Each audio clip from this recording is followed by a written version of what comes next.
lost, driving in a strange town with an address but no map. Sooner or later, it's a pedestrian who helps out. Straight round the corner and up the road on the other side of this one.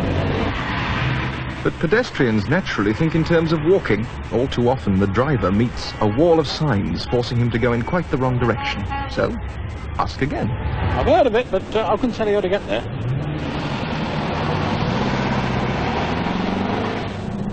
"50 yards, turn right at T-junction.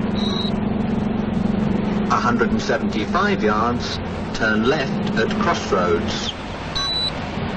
200 yards, straight on at traffic lights."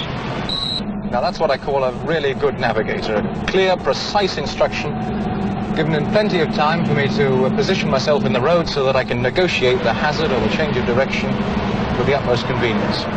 Yet here I am, completely alone in the car, and at the same time in the very best of hands.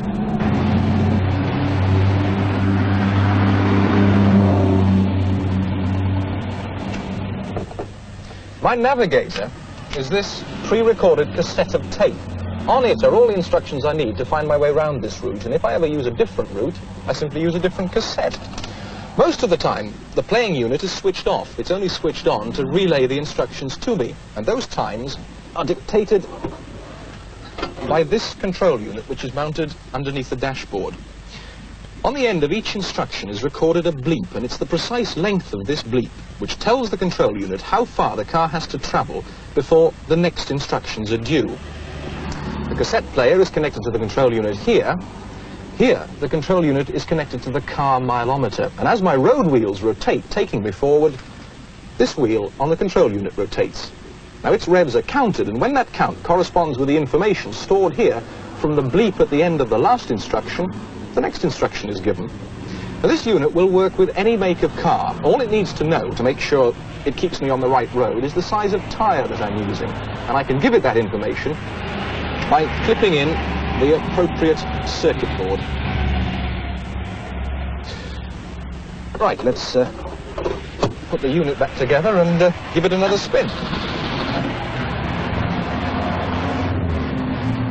200 yards, keep left at Fork. The system effectively is a route map. It takes the driver from point A to point B.